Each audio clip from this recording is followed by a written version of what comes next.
Ladies and gentlemen, welcome back to the podcast. So today I'm going to be doing something a little bit different than normal. I'm going to be answering a question I got from somebody I've been working with on the business side.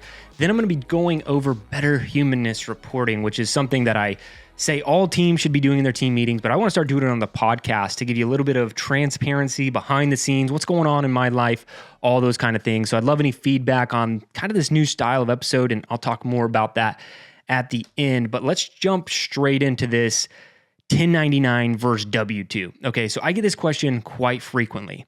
And I know when I was first building my digital business, I wanted to hire all contractors. Why? Because they were cheaper. I didn't have to pay the taxes for them. And letting them go is actually quite a bit easier than a W-2 employee. There's not as much red tape and, to be honest, all the other things that go along with W-2 employees. But let's talk about what it builds in your company when you do one versus the other. And I think the best way I can illustrate this is me and my moving experiences. So if you don't know about me, I've moved a lot. I was in the military. Emily and I have moved even post-military several times. We've moved quite a bit. And I have experienced all sorts of different moving companies. And one moving company that I hired a few years ago, they had just a team of contractors come move my stuff. So we're moving out of a storage unit into our home. And the guy in the truck shows up. It's just this dude in a moving truck. And I'm like, just one guy. Like, are the dudes in the back? Like, what's going on? And then everyone else starts showing up. People are showing up in their cars, their trucks, or whatever, all the other parts of the moving crew. They're shaking each other's hands. This is the first time they've ever met. And I'm like, okay, well, this should be good. And to be honest, a lot of moving companies do this, but these people had never worked together a day in their lives, right? And so things started off okay, but it ended up being a much longer day than I think any of them thought it was going to be. And just so many mistakes were being made because they had never communicated with each other. They didn't know how the other person worked. And once things got stressful and all these other things, like, you started to see those things clash. And so my things were getting damaged, things were getting dropped, things were taking longer than it needed to. Then at the end of the day, they're basically getting in a fight, like an actual fight at my house that I had to intervene and break up. Then everyone's just chilling in my house for 30 minutes, sitting on my furniture and waiting for their overarching boss to make a phone call to me for me to sign off on everything, pay or whatever. They weren't going to leave until like I had paid. It was just such a horrible experience. Never use them again. I'll never recommend them again. They just were a horrible team. They did a horrible job, made me feel very uncomfortable, didn't like it. Since then, we've hired a different moving company for the last several moves that we've done. They're local, and my favorite thing about them is they operate in crews. Okay, so the crew is always together. So if it's like John's crew and his 3 or 4 guys, they go do a moving job today here, then they go do a moving job over there, and it's always the crew doing the jobs together. And it made for such a great experience because I'm moving the same amount of stuff. We didn't accumulate a whole lot more. They did the move in half the time. They're happy while they're doing it. They're communicating with each other. Nothing's getting damaged. Nothing's getting broken because this is an actual team. People who work together each and every single day. They understand how the other person works. They understand how to communicate, and they understand even what to do if tensions are starting to flare up a little bit. They know how to mitigate those things. And so the reason I give that example is because this is a clear-cut example of a team of contractors versus a team of W-2 employees, crew, a team that actually works together. And there is a big difference. So we could get into the legalities of whether or not you can hire a 1099 versus W-2. That's probably a better conversation for an attorney than it would be for me.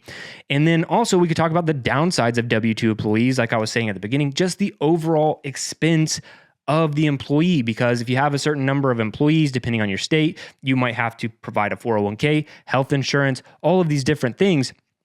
And then you're also paying more money for them on the tax side. So there are some downsides to a W-2 employee, but the biggest upside of having full-time employees is building the team and the company culture that you want.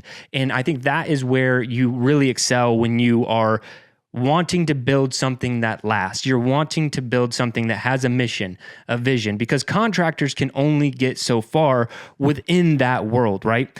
I mean, they might be bought into your mission or vision, but you're not able to lead them the same way. You're not able to shape them the same way. You just don't actually have the time. In fact, one of the biggest things, to to look at whether or not you can have W-2 or 1099 is how much of their time are you dictating. If you are dictating what they can and can't do with their time, where they need to show up, all these kind of things, they really can't be a 1099. They have to be a W-2. Again, talk to an attorney about these things. But I think the biggest thing I try to stress to people is like, what do you want to build?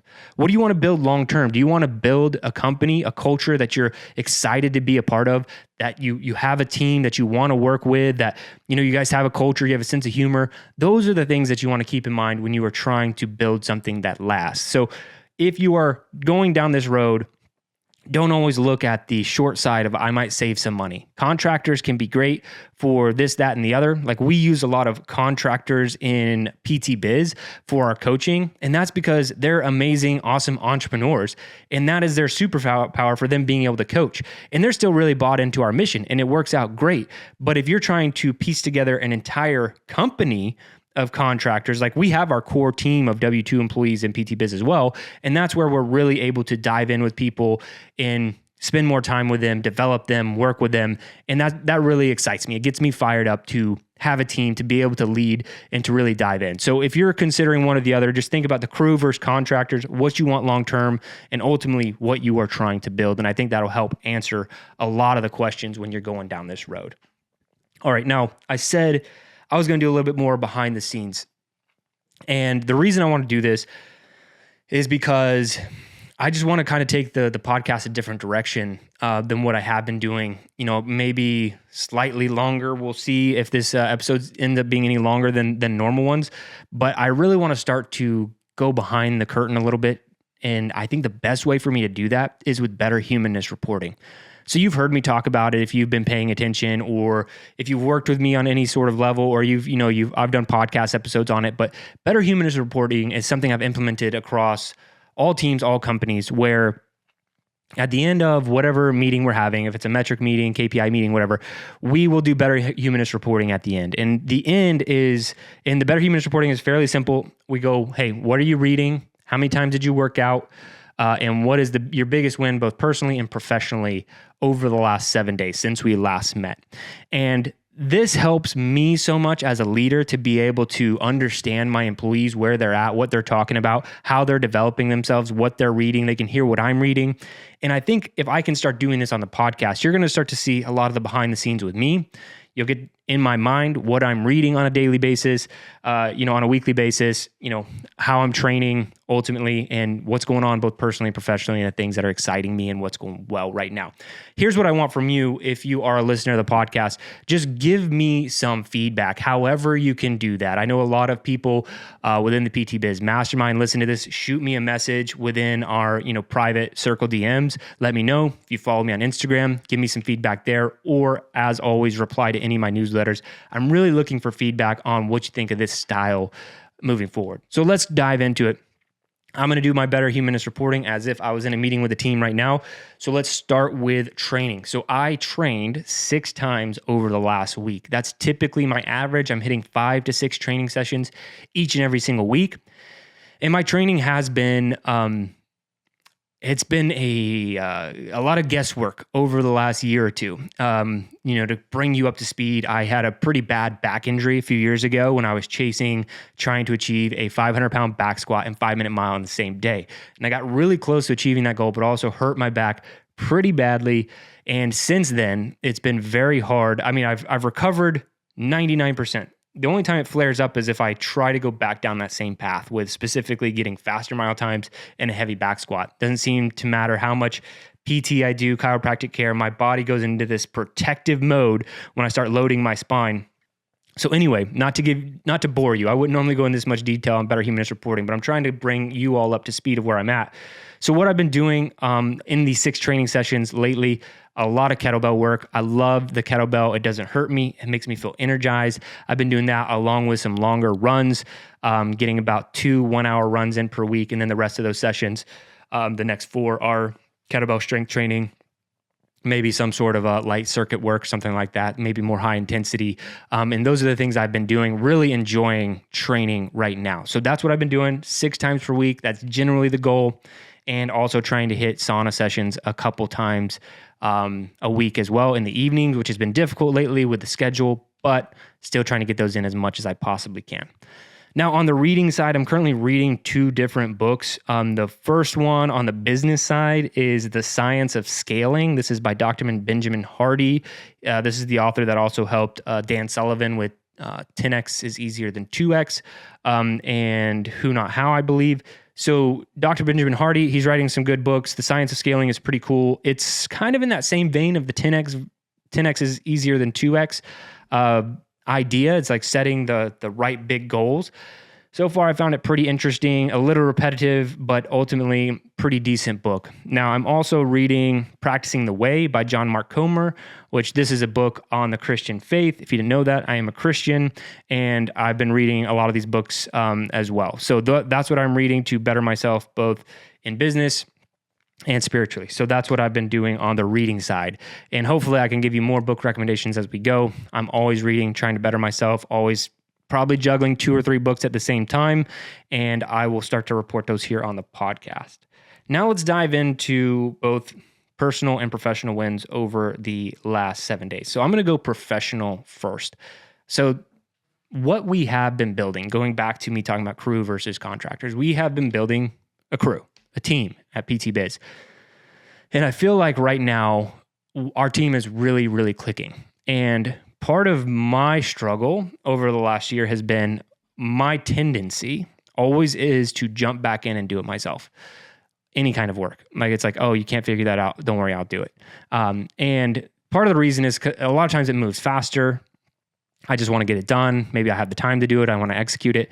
And I'm not allowing myself to do that this year. I need the team to figure things out. And I will jump in and give direction strategically, but ultimately, once you learn, honestly, after you get past probably $1 million per year in business, it's much less about the grind. It's much less about, working yourself to the bone. It's learning how to succeed through people. And it's not an easy thing to do. And it's going to be different for every single person because everyone's going to have a different team, and it really stresses your leadership. My leadership style is I want the team to be very autonomous. I want them to be able to operate with a light strategic direction, but ultimately they can go in and execute. That way they don't feel like they have a tight leash, but sometimes this can backfire if you don't give people enough direction. They don't really know what to do and they feel lost. So I've been struggling with trying to communicate that, but I feel like like I said, I've been struggling earlier on in the year, but I feel like we've really been clicking lately. We just came off the PT Biz live event, and the team just absolutely crushed it. Everybody did their job. They did it well. I gave minimal direction the entire time, which was very intentional, and they did an awesome, awesome job. And we just had a new hire on the team who has really been helping with getting more people interested in our programs. He's been crushing it lately, just came on about a month ago. So anyway, that is what's going on professionally. I just feel like the team is really clicking. They're working together really well. They understand the strategic direction. They're making a lot of decisions on their own that are the same decisions I would have made. It's just awesome to see. Now, on the personal side, this might sound a little bit odd at first, but Emily, my wife, went out of town recently, and that's not like something I'm happy about. I love having her around, but what that does lend me to do when she's gone is to spend more time with our daughter. So if you didn't know, I have 3 kids. I have 2 boys and a daughter. Her name is Eleanor. And what happens, when you have 3 kids and 2 parents is you're playing a lot of zone. You can't play man-to-man anymore, right? And so Eleanor's in dance. My boys are in football right now. And so most of the time it's me doing the boys' football, that kind of stuff, which has gotten a lot easier recently because our oldest is now in middle school and he's doing it there. But that's typically how we divide and conquer. But the only con to that is I don't get to see Eleanor near as much as I do the boys because I'm with them constantly doing all these things. And so we kind of, we have ways that it works, right? But we get to link up on the weekends, but she's not getting any younger, right? I'm not getting any younger. Time is going faster and faster. She's getting so big so fast. So when I have these opportunities to just go all in with her and do all the things with her because I'm the only person there. I really love it because it helps our relationship get deeper. And so while I don't necessarily want Emily to be gone or anything like that has nothing to do with it. I just love those opportunities I get to spend time with my daughter more so than I normally do on any given week. And so anyway, that's the big personal win over the past 7 days for me. And that is it. That's basically how we would do that. Each and every single week, we do that as a team. Every single person goes over those things. And I want to start sharing on the podcast because I think it adds a certain level of transparency. You can hear what I'm pumped about in business, both personally, what I'm reading. So again, I'm looking for that feedback from everybody because my plan is to actually start producing a little bit less content. So we're going to be going down to one podcast per week on this podcast, on the Better podcast. And the reason I'm doing that is because I want to try and extend them a little bit longer. Typically, I'm doing 2 8 to 10 minute episodes, and I'm going to try and stretch one episode like this out to closer to 15 to 20 minutes and just do once per week and get feedback from everybody. Because I've gotten a lot of great feedback that they like the shorter episodes, but if we just go down to one episode per week, that's about the same duration. I'd love to know what people are thinking. So again, find me wherever you can. If you're one of the mastermind members or Rainmakers or whatever, if you're in PT Biz working with me, shoot me a message inside of Circle, a DM, let me know what you think. Or if you're on Instagram, shoot me a message there, reply to my newsletter, any of those things, because I'd like to know what people think or what you like on going a little bit more transparent behind the scenes, sharing my Better Humanness Reporting, what I'm reading, what life is like for me right now, and ultimately still trying to give you some value at the beginning of each and every single podcast like I did today with Contractors versus W-2. A lot of questions. I probably have 50 to 100 questions in a doc that I've just been sent either on Instagram or emailed or whatever. I keep telling myself I'm going to answer these on the podcast, and then I very rarely do it because I always forget that that's something that I should be doing. So I'm going to start bringing those in, maybe one per week with whatever you have. So again, if you are giving me feedback on the podcast, go ahead and shoot a question or let me know. If you want to hear my thoughts on something, if there's something I can help you with, I'd really like to hear it. But that's it for this one, everyone. I'm going to end the same way I always do. If you want to achieve things in life, you want to build something awesome, you want to have a crew, you want to read, you want to have the big wins personally and professionally, there's only one thing you need to do, and that's try harder.